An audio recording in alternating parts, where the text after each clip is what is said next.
Stock market ನ ಸಂಪೂರ್ಣ ಶಿಕ್ಷಣ, complete full stop course, fundamental analysis, technical analysis, candlesticks analysis, indicator analysis ಹಾಗೂ futures and option, Chanakya analysis ಹಾಗೂ ಸಪ್ತ ಸ್ವರಗಳ ಬಗ್ಗೆ ಜ್ಞಾನ. ಸ್ಟಾಪ್ ಲಾಸ್ ಇಲ್ಲದೆ ಹೆಡ್ಜಿಂಗ್ ಮಾಡಿ ಹಣ ಗಳಿಸಬೇಕೆ? ಸಂಪರ್ಕಿಸಿ CA Dayanand Bongali, stock market training institute, Rajajinagar, first block, Bengaluru.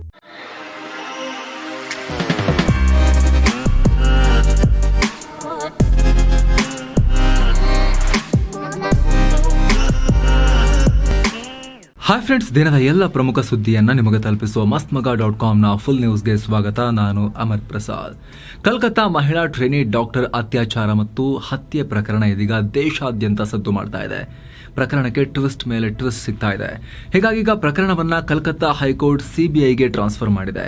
ಅಂದಹಾಗೆ ಆಗಸ್ಟ್ 9ನೇ ತಾರೀಕು ಅಲ್ಲಿನ ಆರ್ಜಿ ಸರ್ಕಾರಿ ಆಸ್ಪತ್ರೆಯಲ್ಲಿ ಪಿಜಿ ಮಾಡ್ತಾ ಇದ್ದ ವಿದ್ಯಾರ್ಥಿನಿ ನೈಟ್ ಡ್ಯೂಟಿ ಮುಗಿಸಿ ಹೊರಡುವಾಗ ಹತ್ಯೆಗೀಡಾಗಿದ್ರು. ಸೆಮಿನಾರ್ ಹಾಲ್ನಲ್ಲಿ ಅವರ ಶವ ಪತ್ತೆಯಾಗಿತ್ತು. ಮೇಲ್ನೋಟಕ್ಕೆ ಅತ್ಯಾಚಾರ ಆಗಿರುವುದು ಕೂಡ ಸ್ಪಷ್ಟ ಆಗಿತ್ತು. ಆದರೆ ಆರಂಭದಲ್ಲಿ ಈ ಪ್ರಕರಣಕ್ಕೆ ಆತ್ಮಹತ್ಯೆಯ ಹಣೆಪಟ್ಟಿಯನ್ನ ಮರೆಮಾಚೋ ಪ್ರಯತ್ನವನ್ನ, ಇಲ್ಲ ಅವರೇ ಇದು ಹೆಣ್ಣು ಮಾಡ್ಕೊಂಡಿರೋದು ಅಂತ ಹೇಳಿ ಬಣ್ಣವನ್ನ ಬಳಿಯೋ ಪ್ರಯತ್ನ ನಡೆದಿತ್ತು ಅಂತ ಗೊತ್ತಾಗ್ತಾ ಇದೆ. ಘಟನೆ ಬಳಿಕ ಸಂತ್ರಸ್ತೆ ಕುಟುಂಬಕ್ಕೆ ಕಾಲ್ ಮಾಡಿದ್ದ ಆರ್ಜಿಕರ್ ಆಸ್ಪತ್ರೆಯ ಚೆಸ್ಟ್ ಮೆಡಿಸಿನ್ HOD ನಿಮ್ಮ ಮಗಳು ಆತ್ಮಹತ್ಯೆ ಮಾಡ್ಕೊಂಡಿದ್ದಾರೆ ಅಂತ ಹೇಳಿದ್ರಂತೆ. ಹೀಗಂತ ಸಂತ್ರಸ್ತೆ ಕುಟುಂಬ ಪೊಲೀಸರಿಗೆ ಹೇಳಿದ್ದಾರೆ.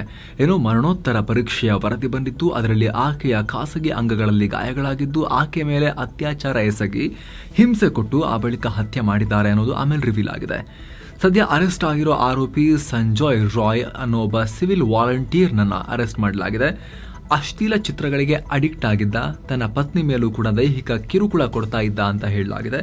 ಅಲ್ಲದೆ ಈತ ಟ್ರೈನ್ಡ್ ಬಾಕ್ಸರ್ ಆಗಿದ್ದು ಹಲವಾರು ಹಿರಿಯ ಪೊಲೀಸ್ ಅಧಿಕಾರಿಗಳಿಗೆ ಬಹಳ ಕ್ಲೋಸ್ ಇದ್ದ. ಹೀಗಾಗಿ ಕಲ್ಕತ್ತಾ ಪೊಲೀಸ್ ವೆಲ್ಫೇರ್ ಬೋರ್ಡ್ನಲ್ಲಿದ್ದ, ಜೊತೆಗೆ ಈ ಮೆಡಿಕಲ್ ಕಾಲೇಜಿನ ಪೊಲೀಸ್ ಔಟ್ ಪೋಸ್ಟ್ನಲ್ಲಿ ಕೆಲಸ ಮಾಡ್ತಿದ್ದ ಅಂತ ಹೇಳಲಾಗ್ತಾ ಇದೆ. ಅಲ್ಲದೆ ಈತನಿಗೆ ಎಲ್ಲ ಡಿಪಾರ್ಟ್ಮೆಂಟ್ಗಳಿಗೆ ಆಕ್ಸೆಸ್ ಇತ್ತು. ಪೊಲೀಸರಿಗೆ ಹತ್ತಿರದವನಾಗಿದ್ದರಿಂದ ಯಾರು ಕೇಳ್ತಾ ಇರಲಿಲ್ಲ. ಅಲ್ಲದೆ ಕಲ್ಕತ್ತಾ ಪೊಲೀಸರ 4ನೇ ಬೆಟಾಲಿಯನ್ ಬ್ಯಾರಕ್ಗಳಲ್ಲಿ ಈತ ಹೋಗಿ ಇರ್ತಾ ಇದ್ದ. ಇನ್ಫ್ಯಾಕ್ಟ್ ಹತ್ಯೆ ಮಾಡಿದ ದಿನವೂ ಆಮೇಲೆ ನೆಮ್ಮದಿಯಾಗಿ ಅಲ್ಲಿ ಹೋಗಿ ಮಲ್ಕೊಂಡಿದ್ದ ಅಂತ ಹೇಳಲಾಗಿದೆ. ಈ ಘಟನೆ ವಿರುದ್ಧ ದೇಶವ್ಯಾಪಿ ಮೆಡಿಕಲ್ ವಿದ್ಯಾರ್ಥಿಗಳು ಹಾಗೂ ವೈದ್ಯರು ಪ್ರತಿಭಟಿಸ್ತಾ ಇದ್ದಾರೆ. ಹೀಗಾಗಿ ರಾಜ್ಯ ಸೇರಿದಂತೆ ಹಲವು ಕಡೆ ಆರೋಗ್ಯ ಸೇವೆಗಳು ವ್ಯತ್ಯಯವಾಗಿವೆ. ಜೂನಿಯರ್ ಡಾಕ್ಟರ್ಗಳಿಲ್ಲದೆ ಪರದಾಡೋ ಪರಿಸ್ಥಿತಿ ಉಂಟಾಗಿದೆ. ಘಟನೆ ನಡೆದ ಆರ್ಜಿ ಕರ್ ಮೆಡಿಕಲ್ ಕಾಲೇಜಿನ ಪ್ರಾಂಶುಪಾಲ ಸಂದೀಪ್ ಘೋಷ್ ತಮ್ಮ ಸ್ಥಾನಕ್ಕೆ ರಾಜೀನಾಮೆ ಕೊಟ್ಟಿದ್ದಾರೆ. ಆದರೂ ಕೂಡ ಪ್ರತಿಭಟನೆ ನಿಂತಿಲ್ಲ. ಪ್ರಾಂಶುಪಾಲ ಹುದ್ದೆಯಿಂದ ಕೆಳಗಿಳಿಸಿದರೆ ಸಾಲದು, ಅವರನ್ನ ಬೇರೆ ಯಾವುದೇ ಮೆಡಿಕಲ್ ಕಾಲೇಜಿನ ಆಡಳಿತ ಹುದ್ದೆಗೆ ನೇಮಕ ಮಾಡಬಾರದು ಅನ್ನೋ ಆಗ್ರಹ ಕೇಳಿಬರ್ತಾ ಇದೆ. ಅವರು ರಿಸೈನ್ ಮಾಡಿದ ಕೆಲವೇ ಗಂಟೆಗಳಲ್ಲಿ ಕಲ್ಕತ್ತಾ ನ್ಯಾಷನಲ್ ಮೆಡಿಕಲ್ ಕಾಲೇಜಿನ ಪ್ರಾಂಶುಪಾಲರಾಗಿ ನೇಮಕ ಮಾಡಲಾಗಿತ್ತು. ಹೀಗಾಗಿ ತಮ್ಮ ಡಿಮ್ಯಾಂಡ್ ಪೂರೈಸುವವರೆಗೂ ಪ್ರತಿಭಟನೆ ನಿಲ್ಲಿಸಲ್ಲ ಅಂತ ವಿದ್ಯಾರ್ಥಿಗಳು, ವೈದ್ಯರು ಪಟ್ಟು ಹಿಡಿದಿದ್ದಾರೆ. ಇದೆಲ್ಲದರ ನಡುವೆ ರಾಜೀನಾಮೆ ಕೊಟ್ಟಿರುವ ಆರ್ಜಿಕರ್ ಮೆಡಿಕಲ್ ಕಾಲೇಜಿನ ಮಾಜಿ ಪ್ರಾಂಶುಪಾಲ ಸಂದೀಪ್ ಘೋಷ್ಗೆ ರಜೆ ತೆಗೆದುಕೊಂಡು ಮನೆಯಲ್ಲಿರಿ ಅಂತ ಈಗ ಸೂಚನೆ ಕೊಡಲಾಗಿದೆ. ಏನೋ ಮಿಡಲ್ ಈಸ್ಟ್ ನಲ್ಲಿ ಇಸ್ರೇಲ್ ಮತ್ತು ಇರಾನ್ ನಡುವೆ ಯಾವುದೇ ಕ್ಷಣದಲ್ಲಿ ಯುದ್ಧ ಸ್ಫೋಟ ಆಗಬಹುದು ಅನ್ನೋ ವಾತಾವರಣ ಇರೋ ಈ ಸಂದರ್ಭದಲ್ಲಿ ಗಾಜಾ ಪಟ್ಟಿಯಿಂದ ಹಮಸ್ನವರು ರಾಕೆಟ್ಗಳನ್ನು ಲಾಂಚ್ ಮಾಡಿದ್ದಾರೆ. ಇಸ್ರೇಲ್ ರಾಜಧಾನಿ ಟೆಲ್ ಅವೀವ್ಗೆ ಬಂದು ರಾಕೆಟ್ಗಳು ಬಿದ್ದಿವೆ. ಸ್ಫೋಟದ ಸದ್ದು ಕೂಡ ಕೇಳಿಸಿದೆ ಅನ್ನೋ ಮಾಹಿತಿ ಲಭ್ಯ ಆಗ್ತಾ ಇದೆ. ಸ್ನೇಹಿತರೆ, ನಿಮಗೆ ಗೊತ್ತಿರಲಿ, ಇಸ್ರೇಲ್ ಮತ್ತು ಇರಾನ್ನ ಯುದ್ಧ ಆದರೆ ಅದು ಕೇವಲ ಇರಾನ್ ಮತ್ತು ಇಸ್ರೇಲ್ ನಡುವೆ 2 ಪಾರ್ಟಿ ಯುದ್ಧ ಆಗಿರೋ ಸಾಧ್ಯತೆ ತುಂಬ ಕಮ್ಮಿ ಇದೆ. ಯುದ್ಧ ಆರಂಭ ಆಯಿತು ಅಂದರೆ ಇಸ್ರೇಲ್ನ ಸುತ್ತಲೂ ಇರೋ ರಾಷ್ಟ್ರಗಳು, ಇಸ್ರೇಲ್ನ ಬಲಭಾಗದಲ್ಲಿರುವಂತಹ ಗಾಜಾ ಪಟ್ಟಿಯಿಂದ ಹಮಸ್ಗಳು, ಇಸ್ರೇಲ್ನ ತಲೆ ಮೇಲೆಯಿಂದ ಹೆಜ್ಬುಲ್ಲಾಗಳು, ಹಾಗೆ ಇರಾಕ್ ಮತ್ತು ಸಿರಿಯಾದಲ್ಲಿರೋ ಇರಾನ್ನ ಪ್ರಾಕ್ಸಿಗಳು, ಹಾಗೆ ಯೆಮೆನ್ನಲ್ಲಿರೋ ಹೌತಿಗಳು ಎಲ್ಲ ಸೇರಿಕೊಂಡು ಇರಾನ್ ಜೊತೆ ಗೂಡಿ ಇಸ್ರೇಲ್ ಮೇಲೆ ಮುಗಿಬೀಳೋ ಸಾಧ್ಯತೆನೇ ಜಾಸ್ತಿ. ಹಾಗಾಗಿ ಎನಿ ಮೂಮೆಂಟ್ ಟ್ರಿಗರ್ ಆಗಬಹುದು ಯುದ್ಧ ಅನ್ನೋ ವಾತಾವರಣ ಇದ್ದಾಗ ಈಗ ಮೊದಲಿಗೆ ಇದರ ಆರಂಭವಾಗಿ ಗಾಜಾ ಪಟ್ಟಿಯಿಂದ ಹಮಸ್ನವರು ನೋಡಿ ಇಷ್ಟೆಲ್ಲ ಪುಡಿ ಮಾಡ್ತಾ ಇದ್ದಾರೆ. 1 ವರ್ಷದಿಂದ ನಿರಂತರವಾಗಿ ಕುಟ್ಟಿ ಪುಡಿ ಮಾಡ್ತಾ ಇದ್ದಾರೆ ಇಸ್ರೇಲ್ನವರು ಹಮಸ್ಸನ್ನು, ಗಾಜಾ ಪಟ್ಟಿಯನ್ನು.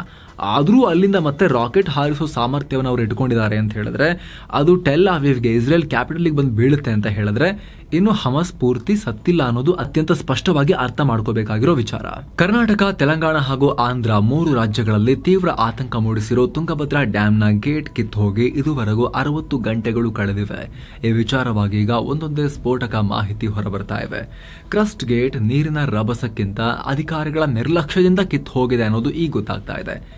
ಈ ಚೈನ್ ಗೇಟ್ ಬಾಳಿಕೆ ಅವಧಿ ಸುಮಾರು 45 ವರ್ಷ, ಆದರೆ 70 ವರ್ಷಗಳಿಂದ ಚೇಂಜೇ ಮಾಡಿರಲಿಲ್ಲ. 4 ವರ್ಷಗಳ ಹಿಂದೆ ಕೇಂದ್ರ ಜಲ ಆಯೋಗದವರು ಬಂದು ಗೇಟ್ ಚೇಂಜ್ ಮಾಡಿ ಸ್ಟಾಪ್ ಲಾಕ್ ಗೇಟ್ ಅಳವಡಿಸಿ ಇಲ್ಲ ಬೇರೆ ಪರ್ಯಾಯ ವ್ಯವಸ್ಥೆ ಮಾಡ್ಕೊಳ್ಳಿ ಅಂತ ಹೇಳಿ ಹೋಗಿದ್ರು. ಆದರೂ ಕೂಡ ಚೇಂಜ್ ಮಾಡ್ಕೊಂಡಿರಲಿಲ್ಲ ಅನ್ನೋದು ಈಗ ವರದಿಯಾಗಿದೆ. ಇನ್ನು 2 ದಿನಗಳಲ್ಲಿ ಇದುವರೆಗೆ 17 TMC ನೀರು ವೇಸ್ಟ್ ಆಗಿ ಹೋಗಿದೆ. ಡ್ಯಾಮ್ ಗೇಟ್ನ ದುರಸ್ತಿ ಕಾರ್ಯ 5 ದಿನ ನಡೆಯುತ್ತೆ ಅಂತ ಹೇಳಿರೋ ನೀರಾವರಿ ತಜ್ಞ ಕನಯ್ಯ ನಾಯ್ಡು ಮತ್ತು ಅವರ ಟೀಮ್ ರಾಜ್ಯ ಸರ್ಕಾರದ ಮುಂದೆ 2 ಪ್ಲಾನ್ಗಳನ್ನು ಇಟ್ಟಿದ್ದಾರೆ. ಡ್ಯಾಮ್ನಲ್ಲಿ ನೀರಿನ ಸಂಗ್ರಹ ಆಗಿರೋ 60 TMC ಅಡಿ ಇಳಿದ ಮೇಲೆ ದುರಸ್ತಿ ಕಾರ್ಯವನ್ನು ಕೈಗೆತ್ತಿಕೊಳ್ಳೋದು, ಅಥವಾ ಹೆವಿ ಮೆಟಲ್ ಶೀಟ್ಗಳನ್ನು ಬಳಸಿ ಸ್ಥಳದಿಂದ ನೀರನ್ನು ಬೇರೆ ಕಡೆಗೆ ತಿರುಗಿಸಿದ ಬಳಿಕ ಅರ್ಧ ಗೇಟನ್ನು ರಿಪೇರಿ ಮಾಡೋದು. ಆದರೆ ಒಂದು ವೇಳೆ ಅದು ಸಾಧ್ಯ ಆಗಲಿಲ್ಲ ಅಂದರೆ ನೀರು ಖಾಲಿ ಆಗೋವರೆಗೂ ಕಾಯಬೇಕಾಗಿರುತ್ತೆ. ಇದರಿಂದ ಕಲ್ಯಾಣ ಕರ್ನಾಟಕದಲ್ಲಿ ಬೆಳೆಗಳಿಗೆ ನೀರಿನ ಅಭಾವದ ಭೀತಿ ಶುರುವಾಗಿದೆ. ನೀರು ಖಾಲಿ ಆದರೆ ಸುಮಾರು 9,000 ಹೆಕ್ಟೇರ್ ಬೆಳೆ ಉಳಿಸುವುದು ತುಂಬ ಕಷ್ಟ ಆಗುತ್ತೆ. ಸ್ಥಳಕ್ಕೆ ಖುದ್ದು ಸಿಎಂ ಸಿದ್ದರಾಮಯ್ಯ ಭೇಟಿ ನೀಡಿದ್ದು, ಬುಧವಾರದಿಂದ ನೀರಾವರಿ ತಜ್ಞ ಕನಯ್ಯ ನಾಯ್ಡು ನೇತೃತ್ವದ ತಂಡ ಈ ಗೇಟ್ ಅಳವಡಿಕೆ ಕಾರ್ಯ ನಡೆಸುತ್ತೆ. ಸದ್ಯ ನೀರು ನಿಲ್ಲಿಸೋದೇ ನಮಗೆ ಸವಾಲಾಗಿದೆ, ಆದರೆ ರೈತರ ಬೆಳೆಗೆ ಯಾವುದೇ ತೊಂದರೆ ಆಗೋದಿಲ್ಲ. ಗೇಟ್ ಕೂಡಿಸಿದ ಬಳಿಕ ಕೂಡ ನಮ್ಮ ಬಳಿ 63 TMC ನೀರು ಉಳಿಯುತ್ತೆ. ಹೀಗಾಗಿ ಮೊದಲನೇ ಬೆಳೆಗೆ ಬೇಕಾದಷ್ಟು ನೀರಿದೆ ನಮ್ಮ ಹತ್ರ ಅಂತ ಹೇಳಿದ್ದಾರೆ. ಅಲ್ಲದೆ ತಜ್ಞರ ಪ್ರಕಾರ 50 ವರ್ಷಕ್ಕೊಮ್ಮೆ ಗೇಟ್ ಬದಲಾಯಿಸಬೇಕು. ಹಾಗಾಗಿ ಇನ್ನು ಮುಂದೆ ಅವರ ಸಲಹೆಯಂತೆ ಡ್ಯಾಮ್ನ ನಿರ್ವಹಣೆಯನ್ನು ಮಾಡ್ತೀವಿ ಇನ್ನು ಮುಂದೆ ಅಂತ ಮುಖ್ಯಮಂತ್ರಿಗಳು ಹೇಳಿದ್ದಾರೆ. ರೇಣುಕಾಸ್ವಾಮಿ ಹತ್ಯೆ ಪ್ರಕರಣ ಸಂಬಂಧ ಕೆಲ ಮಹತ್ವದ ಬೆಳವಣಿಗೆಗಳಾಗಿವೆ. ಇದೀಗ 6 FSL ರಿಪೋರ್ಟ್ಗಳು ಪೊಲೀಸರ ಕೈ ಸೇರಿವೆ. ರೇಣುಕಾಸ್ವಾಮಿ ಹತ್ಯೆ ನಂತರ ದರ್ಶನ್ ಮತ್ತು ಪವಿತ್ರ ಮೀಟ್ ಮಾಡಿರೋ ಬಗ್ಗೆ ಮೊಬೈಲ್ ಡೇಟಾ ರಿಟ್ರೀವ್ ಮಾಡಿದಾಗ ಅದರಲ್ಲಿ ಕನ್ಫರ್ಮ್ ಆಗಿದೆ. ಅಷ್ಟೇ ಅಲ್ಲದೆ ದರ್ಶನ್ ಮತ್ತು ಪವಿತ್ರ ಗೌಡ ಮನೆಯ CCTV ಫುಟೇಜ್ ಅದನ್ನು ರಿಟ್ರೀವ್ ಮಾಡಿದಾಗಲೂ ಕೂಡ ದರ್ಶನ್ ವಿರುದ್ಧ ಸಾಕ್ಷ್ಯ ಲಭ್ಯ ಆಗಿದೆ. ಯಾಕಂದ್ರೆ ಕೊಲೆ ನಡೆದ ನಂತರ ಪೊಲೀಸರ ಭಯದಿಂದ ಟೆಕ್ನಿಷಿಯನ್ ಕರೆಸಿ CCTV ಫುಟೇಜ್ ಅನ್ನು ಡಿಲೀಟ್ ಮಾಡಿಸಿದ್ರು ಅನ್ನೋ ಮಾಹಿತಿ ಸಿಕ್ಕಿದೆ. ಇನ್ನು ಶವ ಸಾಗಾಟದ CCTV ಫುಟೇಜ್ಗಳನ್ನು ಕೂಡ ರಿಟ್ರೀವ್ ಮಾಡಲಾಗಿದೆ. ಅದರ ರಿಪೋರ್ಟ್ ಕೂಡ ಬಂದಿದೆ. ರೇಣುಕಾಸ್ವಾಮಿಯನ್ನ ಶೆಡ್ಗೆ ಕರೆಸಿಕೊಂಡ ಫುಟೇಜ್ ಕೂಡ ಸಿಕ್ಕಿದೆ. ಶೆಡ್ಗೆ ಬರೋ 11 ವಾಹನಗಳನ್ನ ಮ್ಯಾಚ್ ಮಾಡಲಾಗಿದೆ. ಇದರಲ್ಲಿ ದರ್ಶನ್ ಜೀಪ್ ಮತ್ತು ರೇಣುಕಾಸ್ವಾಮಿಯನ್ನ ಕರೆತಂದ ETOs ಕೂಡ ಸೇರ್ಕೊಂಡಿವೆ ಅಂತ ವರದಿಯಲ್ಲಿದೆ. ಕೊಲೆ ನಡೆದ ಸ್ಥಳದಲ್ಲಿ ಸಿಕ್ಕಿರೋ ಫಿಂಗರ್ ಪ್ರಿಂಟ್, ಶವ ಸಾಗಿಸುವಾಗ ಕಾರ್ನಲ್ಲಿ ಸಿಕ್ಕ ಫಿಂಗರ್ ಪ್ರಿಂಟ್ ಇದೀಗ ಆರೋಪಿಗಳ ಫಿಂಗರ್ ಪ್ರಿಂಟ್ಗೆ ಮ್ಯಾಚ್ ಆಗಿದೆ. ಹಾಗೂ ಆರೋಪಿಗಳಿಂದ ವಶಪಡಿಸಿಕೊಂಡ ಬಟ್ಟೆಗಳ ಮೇಲಿದ್ದ ರಕ್ತದ ಕಲೆ ರೇಣುಕಾಸ್ವಾಮಿ ದೇಹದ್ದು ಅಂತ FSL ರಿಪೋರ್ಟ್ನಲ್ಲಿ ಕನ್ಫರ್ಮ್ ಆಗಿದೆ ಅಂತ ವರದಿಯಾಗಿದೆ. ಸದ್ಯ ರಿಪೋರ್ಟ್ ಪಡೆದ ಬೆನ್ನಲ್ಲೇ ಪೊಲೀಸರು ಮಹತ್ವದ ಸಭೆ ನಡೆಸಿದ್ದಾರೆ. ಕಾನೂನು ತಜ್ಞರೊಂದಿಗೆ ಮಾತುಕತೆ ನಡೆಸಿದ್ದಾರೆ. ತನಿಖೆಯಲ್ಲಿ ಸಿಕ್ಕ ವರದಿ ಹಾಗೂ FSL ವರದಿ ಮ್ಯಾಚ್ ಮಾಡೋ ಕೆಲಸ ನಡೀತಾ ಇದೆ ಅಂತ ಹೇಳಲಾಗಿದೆ. ಹೀಗಾಗಿ ದರ್ಶನ್ಗೆ ಈ ಪ್ರಕರಣ ದೊಡ್ಡ ಕುಣಿಕೆಯಾಗಿ ಸುತ್ತಕೊಳ್ತಾ ಇದೆ.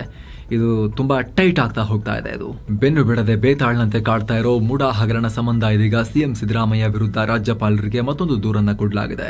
ಮೈಸೂರಿನ ಸಾಮಾಜಿಕ ಕಾರ್ಯಕರ್ತರೊಬ್ಬರು ಈಗ ಅಕ್ರಮ ಪರಿತ್ಯಾಜನ ಪತ್ರ ನೋಂದಣಿ ಮಾಡಿಕೊಳ್ಳಲಾಗಿದೆ ಅಂತ ದೂರು ಕೊಟ್ಟಿದ್ದಾರೆ. ಪರಿತ್ಯಾಜನ ಪತ್ರ ಅಂದ್ರೆ ಯಾವುದೇ ಭೂಮಿಯನ್ನ ಇನ್ನೊಬ್ಬರ ಹೆಸರಿಗೆ ವರ್ಗಾವಣೆ ಮಾಡೋದು. ಇಲ್ಲಿ 2021ರಲ್ಲಿ ಕೆಸರೆ ಗ್ರಾಮದ 3.16 ಎಕರೆ ಜಮೀನನ್ನ ಸಿಎಂ ಪತ್ನಿ ಪಾರ್ವತಿ ಅವರಿಂದ ಆಗಿನ ಮೂಡಾ ಅಧಿಕಾರಿ KC ಉಮೇಶ್ ಅವರು ಪರಿತ್ಯಾಜನ ಪತ್ರದ ಮೂಲಕ ಸರ್ಕಾರಕ್ಕೆ ವರ್ಗಾಯಿಸಿಕೊಂಡಿದ್ದಾರೆ. ಸಾಮಾನ್ಯವಾಗಿ ಸರ್ಕಾರ ಈ ರೀತಿ ಖಾಸಗಿ ಆಸ್ತಿಗಳನ್ನು ನೇರವಾಗಿ ವರ್ಗಾಯಿಸಿಕೊಳ್ಳೋಕೆ ಆಗಲ್ಲ. ಏನಿದ್ರೂ ಅಧಿಸೂಚನೆಗಳ ಮೂಲಕ ವಶಪಡಿಸಿಕೊಳ್ಬೇಕು. ಹೀಗಾಗಿ ನಿಯಮ ಉಲ್ಲಂಘನೆಯಾಗಿದೆ. ಅಧಿಕಾರಿಗಳು ಬೇಕಂತಾನೆ ಅವರ ಜಾಗವನ್ನು ತಗೊಂಡಿದ್ದಾರೆ. ಸರ್ಕಾರದ ಆಗೋ ರೀತಿ ಟೆಕ್ನಿಕಲಿ ತೋರಿಸ್ಕೊಂಡಿದ್ದಾರೆ.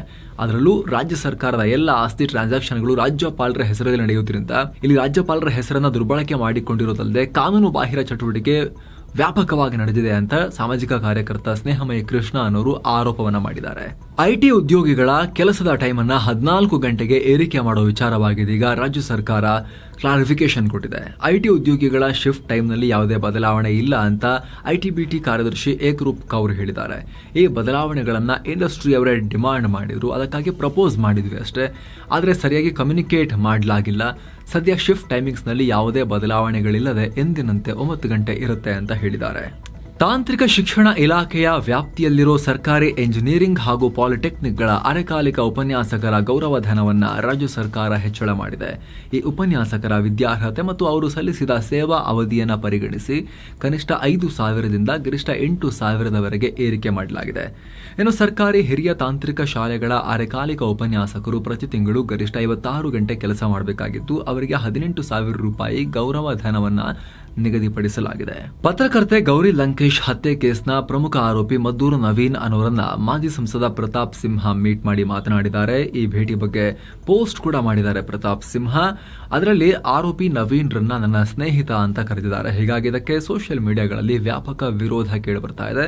ಹತ್ಯೆ ಕೇಸ್ನ ಆರೋಪಿ ನಿಮ್ಮ ಸ್ನೇಹಿತನ, ಅದನ್ನ ಸೋಷಿಯಲ್ ಮೀಡಿಯಾದಲ್ಲಿ ನೀವು ಹಾಕೊಂಡು ಎಲ್ಲರಿಗೂ ತೋರಿಸಬೇಕಾಗಿತ್ತಾ ಅಂತ ಆಕ್ರೋಶ ವ್ಯಕ್ತಪಡಿಸಲಾಗ್ತಾ ಇದೆ ಸೋಷಿಯಲ್ ಮೀಡಿಯಾದಲ್ಲಿ ಪ್ರತಾಪ್ ಸಿಂಹ ವಿರುದ್ಧ. ತುಮಕೂರು ಸೇರಿದ ಹಾಗೆ ರಾಜ್ಯದ 4 ಜಿಲ್ಲೆಗಳಲ್ಲಿ ಮುಂದಿನ 48 ಗಂಟೆಗಳ ಕಾಲ ಜೋರಾಗಿ ಮಳೆಯಾಗುತ್ತೆ ಅಂತ ಹವಾಮಾನ ಇಲಾಖೆ ಮುನ್ಸೂಚನೆ ಕೊಟ್ಟಿದೆ. ಹೀಗಾಗಿ ತುಮಕೂರು, ಚಿತ್ರದುರ್ಗ, ಚಿಕ್ಕಬಳ್ಳಾಪುರ ಹಾಗೂ ರಾಮನಗರ ಜಿಲ್ಲೆಗಳಲ್ಲಿ ಆರೆಂಜ್ ಅಲರ್ಟ್ ಕೊಡಲಾಗಿದೆ. ಬೆಂಗಳೂರು ನಗರ, ಗ್ರಾಮಾಂತರ ಸೇರಿದ ಹಾಗೆ ಮಂಡ್ಯ, ಮೈಸೂರು, ಹಾಸನ ಹಾಗೂ ಚಿಕ್ಕಮಗಳೂರುಗಳಲ್ಲಿ ಭಾರೀ ಮಳೆಯಾಗುವ ಸಾಧ್ಯತೆ ಇದೆ ಅಂತ ಹವಾಮಾನ ಇಲಾಖೆ ಹೇಳಿದೆ. ಹಾಗಾಗಿ ಈ ಜಿಲ್ಲೆಗಳಿಗೆ ಯೆಲ್ಲೋ ಅಲರ್ಟ್ ನೀಡಲಾಗಿದೆ. ಇನ್ನು ಸೋಮವಾರ ರಾತ್ರಿ ನಿರಂತರವಾಗಿ ಸುರಿದ ಮಳೆಗೆ ಚಾಮರಾಜನಗರ ಜಿಲ್ಲೆ ಸಿಂಗಾನಲ್ಲೂರು ಗ್ರಾಮದಲ್ಲಿ ಮನೆ ಗೋಡೆ ಕುಸಿದು ವೃದ್ಧೆಯೊಬ್ಬರು ಪ್ರಾಣ ಕಳ್ಕೊಂಡಿದ್ದಾರೆ. ಗೋಡೆ ಬೀಳೋ ಶಬ್ದಕ್ಕೆ ಎಚ್ಚರಗೊಂಡ ಆ ವೃದ್ಧೆಯ ಮಗ ಮತ್ತು ಮಗಳು ಜಸ್ಟ್ ಕೂದಲೆಳೆ ಅಂತರದಲ್ಲಿ ಪ್ರಾಣವನ್ನು ಉಳಿಸಿಕೊಳ್ಳುವಲ್ಲಿ ಯಶಸ್ವಿಯಾಗಿದ್ದಾರೆ. ಆದರೆ ಅಜ್ಜಿ ಹೊರಬರುವಷ್ಟರಲ್ಲಿ ಅನಾಹುತ ಆಗೋಗಿತ್ತು. ಅಮೆರಿಕದ ಶಾರ್ಟ್ ಸೆಲ್ಲರ್ ಸಂಸ್ಥೆ ಹಿಂಡನ್ಬರ್ಗ್ ಸೆಬಿ ಮುಖ್ಯಸ್ಥೆ ವಿರುದ್ಧ ಮಾಧವಿ ಪುರಿ ಬುಚ್ ವಿರುದ್ಧ ಮಾಡಿರುವ ಆರೋಪದ ಬೆನ್ನಲ್ಲೇ ಕಾಂಗ್ರೆಸ್ ದೊಡ್ಡ ಪ್ರತಿಭಟನೆಗೆ ಮುಂದಾಗಿದೆ. ಮಾಧವಿ ಬುಚ್ ರಾಜೀನಾಮೆಗೆ ಒತ್ತಾಯಿಸಿ ಆಗಸ್ಟ್ 22ನೇ ತಾರೀಕು ರಾಷ್ಟ್ರವ್ಯಾಪಿ ಪ್ರತಿಭಟನೆ ಮಾಡೋದಾಗಿ ಅನೌನ್ಸ್ ಮಾಡಿದೆ. ಹಿಂಡನ್ಬರ್ಗ್ ಸಂಸ್ಥೆ ಸೆಬಿ ಮುಖ್ಯಸ್ಥೆ ವಿರುದ್ಧ ಮಾಡಿರುವ ಆರೋಪದ ಬೆನ್ನಲ್ಲೇ ಅದಾನಿ ಸಮೂಹಕ್ಕೆ ಹೊಸ ಸಂಕಷ್ಟ ಕೂಡ ಶುರುವಾಗಿದೆ. 2023ರ ಅದಾನಿ ಷೇರು ಹಗರಣ ಸಂಬಂಧ ತನಿಖೆ ಇನ್ನೂ ಬಾಕಿ ಇದ್ದು ಅದನ್ನು ಪೂರ್ಣಗೊಳಿಸಬೇಕು ಅಂತ ಹೊಸ ಅರ್ಜಿಯೊಂದು ಸುಪ್ರೀಂ ಕೋರ್ಟ್ಗೆ ಸಲ್ಲಿಕೆಯಾಗಿದೆ. ವಿಶಾಲ್ ತಿವಾರಿ ಅನ್ನೋ ವಕೀಲರು ಈ ಅರ್ಜಿಯನ್ನು ಹಾಕಿದ್ದು ತನಿಖೆಯನ್ನ ಪೂರ್ಣಗೊಳಿಸೋಕೆ ಸೆಬಿಗೆ ಸೂಚನೆ ಕೊಡಿ ಅಂತ ಕೋರ್ಟ್ಗೆ ರಿಕ್ವೆಸ್ಟ್ ಮಾಡಿಕೊಂಡಿದ್ದಾರೆ. ಗಂಭೀರ ಪ್ರಕರಣಗಳಲ್ಲಿ ಇರೋರಿಗೂ ಜಾಮೀನು ಪಡೆಯುವ ಅರ್ಹತೆ ಇರುತ್ತೆ ಅಂತ ಸುಪ್ರೀಂ ಕೋರ್ಟ್ ಮಹತ್ವದ ತೀರ್ಪನ್ನು ಕೊಟ್ಟಿದೆ. ಕಾನೂನು ಬಾಹಿರ ಚಟುವಟಿಕೆ ತಡೆ ಕಾಯ್ದೆ ಉಆಪಾದಂತಹ ವಿಶೇಷ ಕಾನೂನುಗಳ ಅಡಿಯಲ್ಲಿ ಬರೋ ಅಪರಾಧಿಗಳಿಗೂ ಜಾಮೀನು ಪಡೆಯುವ ಅವಕಾಶ ಇದೆ. Bale is the rule, jail is the exception. ಅರ್ಹ ಪ್ರಕರಣಗಳಲ್ಲೂ ಜಾಮೀನನ್ನು ನಿರಾಕರಿಸದಿರೋದು ಮೂಲಭೂತ ಹಕ್ಕುಗಳ ಉಲ್ಲಂಘನೆ ಆಗುತ್ತೆ ಅಂತ ಅಭಯ್ ಓಕಾ ಮತ್ತು ಅಗಸ್ಟಿನ್ ಜಾರ್ಜ್ ಮಸೆಯ ನೇತೃತ್ವದ ನ್ಯಾಯಪೀಠ ಹೇಳಿದೆ. ಅಂದಹಾಗೆ ನಿಷೇಧಿತ ಸಂಘಟನೆ PFIಗೆ ಟ್ರೈನಿಂಗ್ ನಡೆಸೋಕೆ ಜಲಾಲುದ್ದೀನ್ ಖಾನ್ ಅನ್ನೋ ವ್ಯಕ್ತಿ ತನ್ನ ಮನೆಯನ್ನ ಬಾಡಿಗೆ ಕೊಟ್ಟಿದ್ದ. ಇದರ ವಿಚಾರಣೆ ನಡೆಸಿದ ಸುಪ್ರೀಂ ಕೋರ್ಟ್ ಇದೀಗ ಆರೋಪಿ ಜಲಾಲುದ್ದೀನ್ ಖಾನ್ಗೆ ಜಾಮೀನು ಕೊಡುವ ವೇಳೆ ಈ ರೀತಿ ಹೇಳಿದೆ. ದಾರಿ ತಪ್ಪಿಸೋ ಜಾಹೀರಾತು ಪ್ರಕರಣದ ವಿಚಾರವಾಗಿ ಬಾಬಾ ರಾಮದೇವ್ಗೆ ಬಿಗ್ ರಿಲೀಫ್ ಸಿಕ್ಕಿದೆ. ಈ ಕೇಸ್ ವಿಚಾರವಾಗಿ ಬಾಬಾ ರಾಮದೇವ್, ಆಚಾರ್ಯ ಬಾಲಕೃಷ್ಣ ಹಾಗೂ ಪತಂಜಲಿ ಆಯುರ್ವೇದಿಕ್ ಕಂಪನಿ ವಿರುದ್ಧ ದಾಖಲಾಗಿದ್ದ ಎಲ್ಲ ಕೇಸ್ಗಳನ್ನ ರದ್ದುಗೊಳಿಸಿ ಸುಪ್ರೀಂ ಕೋರ್ಟ್ ಆದೇಶ ಹೊರಡಿಸಿದೆ. ಬಾಂಗ್ಲಾದಲ್ಲಿ ಹಿಂದೂಗಳ ಮೇಲೆ ದಾಳಿ ನಡೀತಾ ಇದ್ದ ಹೊತ್ತಲ್ಲೇ ಹೊಸ ಸರ್ಕಾರದ ಮುಖ್ಯಸ್ಥ ಮೊಹಮ್ಮದ್ ಯೂನಿಸ್ ಢಾಕಾದಲ್ಲಿರೋ ಢಾಕೇಶ್ವರಿ ದೇವಸ್ಥಾನಕ್ಕೆ ಭೇಟಿ ನೀಡಿದ್ದಾರೆ. ಈ ವೇಳೆ ನಮ್ಮೆಲ್ಲರಿಗೂ ಸಮಾನ ಹಕ್ಕುಗಳಿವೆ, ನಮ್ಮ ಮಧ್ಯೆ ಯಾವುದೇ ಭೇದ ಭಾವಗಳನ್ನ ಮಾಡಬೇಡಿ, ಪ್ರಜಾಪ್ರಭುತ್ವದಲ್ಲಿ ಈ ಒಂದು ಸಿಸ್ಟಮ್ನಲ್ಲಿ ನಾವು ಮುಸ್ಲಿಮರು, ಹಿಂದೂಗಳು, ಬೌದ್ಧರು ಈ ರೀತಿ ಬೇರೆ ಬೇರೆ ಧರ್ಮದ ಆಧಾರದ ಮೇಲೆ ಗುರುತಿಸಿಕೊಳ್ಬಾರ್ದು, ಬದಲಿಗೆ ಮನುಷ್ಯ ರೀತಿ ಗುರುತಿಸಿಕೊಳ್ಬೇಕು ಅಂತ ಮೊಹಮ್ಮದ್ ಯೂನಿಸ್ ಹೇಳಿದ್ದಾರೆ. ಈ ಮೂಲಕ ನಾವೆಲ್ಲ ಒಂದೇ ಅಂತ ಹಿಂದೂಗಳ ಮೇಲಿನ ದಾಳಿಕೋರರಿಗೆ ನೀತಿ ಪಾಠ ಮಾಡಿದ್ದಾರೆ. ಖುದ್ದು ತಾವೇ ದೇವಸ್ಥಾನಕ್ಕೆ ಹೋಗಿ. ಇನ್ನು ಬಾಂಗ್ಲಾದಲ್ಲಿನ ಹಿಂಸಾಚಾರದಿಂದಾಗಿ ಉದ್ವಿಗ್ನಗೊಂಡಿರೋ ಭಾರತ ಬಾಂಗ್ಲಾ ಗಡಿ ನಿಧಾನಕ್ಕೆ ಸಹಜ ಸ್ಥಿತಿಗೆ ಮರಳೋಕೆ ಶುರುವಾಗಿದೆ. ವಿಶ್ವದ ಅತ್ಯಂತ ಜನಭರಿತ ರಾಷ್ಟ್ರ ಭಾರತದ ಜನಸಂಖ್ಯೆ 2036ರ ವೇಳೆಗೆ 152 ಕೋಟಿಗೆ ರೀಚ್ ಆಗತ್ತೆ ಅಂತ ಕೇಂದ್ರದ ಸಾಂಖ್ಯಿಕ ಸಚಿವಾಲಯ MOSPI ರಿಪೋರ್ಟ್ ರಿಲೀಸ್ ಮಾಡಿದೆ. ಇದರ ಪ್ರಕಾರ 2036ರ ವೇಳೆಗೆ ಒಟ್ಟು ಜನಸಂಖ್ಯೆಯಲ್ಲಿ ಮಹಿಳೆಯರ ಸಂಖ್ಯೆ ಕೂಡ ತಕ್ಕ ಮಟ್ಟಿಗೆ ಸುಧಾರಿಸುತ್ತೆ. ಅಂದರೆ 2011ರಲ್ಲಿ 48.5% ನಿದ್ದ ಸಂಖ್ಯೆ 2036ರ ವೇಳೆಗೆ 48.8%ಗೆ ರೀಚ್ ಆಗುತ್ತೆ. 2011ರಲ್ಲಿ ಪ್ರತಿ 1000 ಪುರುಷರಲ್ಲಿ 943 ಮಹಿಳೆಯರಿದ್ರು. 2036ರ ವೇಳೆಗೆ ಇದು 952ಕ್ಕೆ ರೀಚ್ ಆಗುತ್ತೆ. ಜೊತೆಗೆ ಫರ್ಟಿಲಿಟಿ ರೇಟ್ ಕುಸಿತಿರೋ ಕಾರಣ 15 ವರ್ಷಕ್ಕಿಂತ ಕಡಿಮೆ ವಯಸ್ಸಿನವರ ಸಂಖ್ಯೆ ಕ್ರಮೇಣವಾಗಿ ಕಮ್ಮಿ ಆಗ್ತಾ ಹೋಗುತ್ತೆ. ಹಾಗೂ 60 ವರ್ಷಕ್ಕಿಂತ ಮೇಲ್ಪಟ್ಟವರ ಸಂಖ್ಯೆ 2036ರ ವೇಳೆಗೆ ಜಾಸ್ತಿ ಆಗ್ತಾ ಹೋಗುತ್ತೆ. ಭಾರತ ವಯಸ್ಸಾದ ರಾಷ್ಟ್ರ ಆಗ್ತಾ ಬರುತ್ತೆ ಅಂತ ಈ ರಿಪೋರ್ಟ್ ಹೇಳ್ತಾ ಇದೆ. ಡೊನಾಲ್ಡ್ ಟ್ರಂಪ್ ರೊಂದಿಗೆ ಇಂಟರ್ವ್ಯೂ ಮಾಡಿದ್ದ ಎಲಾನ್ ಮಸ್ಕ್, ಟ್ರಂಪ್ ಬೆಂಬಲಿಗನಾಗಿ ಬದಲಾಗಿರೋ ಎಲಾನ್ ಮಸ್ಕ್ ಕಮಲಾ ಹ್ಯಾರಿಸ್ ರನ್ನ ಕೂಡ ಇಂಟರ್ವ್ಯೂಗೆ ಬನ್ನಿ ಅಂತ ಆಹ್ವಾನಿಸಿದ್ದಾರೆ. ಅಂದಹಾಗೆ ಟ್ರಂಪ್ ಜೊತೆ ಮಸ್ಕ್ ನಡೆಸಿದ ಇಂಟರ್ವ್ಯೂವನ್ನ 20 ಕೋಟಿಗೂ ಅಧಿಕ ಜನ ವೀಕ್ಷಿಸಿದ್ರು. ಅದರ ಬೆನ್ನಲ್ಲೇ ಕಮಲಾ ಹ್ಯಾರಿಸ್ ಜೊತೆಗೆ ಇಂಟರ್ವ್ಯೂ ನಡೆಸೋದಾಗಿ ಮಸ್ಕ್ ಘೋಷಿಸಿದ್ದಾರೆ. ನಿಜವಾಗ್ಲೂ ಕೂಡ ಇವರಿಗೆ ಟ್ರಂಪ್ ಬಗ್ಗೆ ಪ್ರೀತಿ ಇದೆಯಾ ಅಥವಾ ಒಬ್ಬರಾದ್ಮೇಲೆ ಒಬ್ಬರು ಇಂಟರ್ವ್ಯೂ ಕರೆದು ತಮ್ಮ ಸೋಷಿಯಲ್ ಮೀಡಿಯಾ ಪ್ಲಾಟ್ಫಾರ್ಮ್ X ಅದರ ಮಾರ್ಕೆಟನ್ನು ಇನ್ನಷ್ಟು ಚೆನ್ನಾಗಿ ಮಾಡ್ಕೊಳ್ಳೋಕೆ ಪ್ಲಾನ್ ಮಾಡ್ತಿದ್ದಾರಾ? ಮಸ್ಕ್ ತಲೆಯಲ್ಲಿ ಏನೇನು ಬರುತ್ತೋ ಅವ್ರಿಗೆ ಮಾತ್ರ ಗೊತ್ತಾಗೋದು. ವಾರದ ಮೊದಲ ಸೆಷನ್ನಲ್ಲಿ ಫ್ಲಾಟ್ ಆಗಿದ್ದ ಭಾರತದ ಷೇರುಪೇಟೆ ಇವತ್ತು ಭಾರಿ ಕುಸಿತ ಕಂಡಿದೆ. ಮುಖ್ಯವಾಗಿ ಬ್ಯಾಂಕಿಂಗ್, ಮೆಟಲ್ಸ್ ಮತ್ತು ಆಟೋ ಸ್ಟಾಕ್ಗಳಲ್ಲಿ ಭಾರಿ ಸೆಲ್ ಆಫ್ ಆಗಿದೆ. ಷೇರುಪೇಟೆ 1% ಡೌನ್ ಆಗಿದೆ ಆಲ್ಮೋಸ್ಟ್. ವಿದೇಶಿ ನಿಧಿಯ ಹೊರಹರಿವು ಮತ್ತು ಜಾಗತಿಕ ಮಾರುಕಟ್ಟೆಯ ಮಿಕ್ಸ್ ಟ್ರೆಂಡ್ ಕೂಡ ಮಾರುಕಟ್ಟೆಯ ಲಾಸ್ಗೆ ಕಾರಣ ಆಗಿದೆ. ದಿನದ ವಹಿವಾಟಿನ ಅಂತ್ಯಕ್ಕೆ ಸೆನ್ಸೆಕ್ಸ್ 692 ಪಾಯಿಂಟ್ ಬಿದ್ದು 78,956ಕ್ಕೆ, ನಿಫ್ಟಿ 208 ಪಾಯಿಂಟ್ಸ್ ಬಿದ್ದು 24,139ಕ್ಕೆ ರೀಚ್ ಆಯಿತು. ಡಾಲರ್ ಮುಂದೆ ರೂಪಾಯಿ ಮೌಲ್ಯ 2 ಪೈಸೆ ಜಾಸ್ತಿಯಾಗಿ 83 ರೂಪಾಯಿ ಆಗಿದೆ. ಇನ್ನು ಚಿನ್ನ ಮತ್ತು ಬೆಳ್ಳಿ ಬೆಲೆ ವಿಚಾರಕ್ಕೆ ಬಂದರೆ 24 ಕ್ಯಾರೆಟ್ನ 10 ಗ್ರಾಂ ಚಿನ್ನದ ಬೆಲೆಯಲ್ಲಿ 554 ರೂಪಾಯಿ ಜಾಸ್ತಿಯಾಗಿ 70,444 ರೂಪಾಯಿ ಆಗಿದೆ. 22 ಕ್ಯಾರೆಟ್ನ 10 ಗ್ರಾಂ ಚಿನ್ನದ ಬೆಲೆಯಲ್ಲಿ 511 ರೂಪಾಯಿ ಜಾಸ್ತಿಯಾಗಿ 64,530 ರೂಪಾಯಿ ಆಗಿದೆ. 1 ಕೆಜಿ ಬೆಳ್ಳಿ ಬೆಲೆಯಲ್ಲಿ 442 ರೂಪಾಯಿ ಕಮ್ಮಿಯಾಗಿ 80,702 ರೂಪಾಯಿ ಆಗಿದೆ. ಸೊ ಫ್ರೆಂಡ್ಸ್, ಇದಾಗಿತ್ತು ಇವತ್ತಿನ ಫುಲ್ ನ್ಯೂಸ್. ನಾವು ಕುಯ್ದಿಲ್ಲ, ಎಳೆದಿಲ್ಲ, ಕಿರ್ಚಾಡಿಲ್ಲ, ಕೇವಲ ಸುದ್ದಿಯ ರೀತಿಯಲ್ಲಿ ನಮಗೆ ತಲುಪಿಸುವ ಪ್ರಯತ್ನವನ್ನು ಮಾಡಿದ್ದೀವಿ. ನಮ್ಮ ಈ ಪ್ರಯತ್ನ ನಿಮಗೆ ಇಷ್ಟ ಆಗ್ತಾ ಇದ್ರೆ ದಯವಿಟ್ಟು mastmaga.com ಚಾನಲ್ಗೆ ಸಬ್ಸ್ಕ್ರೈಬ್ ಮಾಡಿ, ಪಕ್ಕದ ಬೆಲ್ ಐಕಾನ್ ಮೇಲೆ ಕ್ಲಿಕ್ ಮಾಡೋದನ್ನು ಯಾವುದೇ ಕಾರಣಕ್ಕೂ ಮರಿಬೇಡಿ. Thank you so much. ಮತ್ತೆ ಭೇಟಿ ಆಗ್ತಿರೋಣ. ನಮಸ್ತೆ.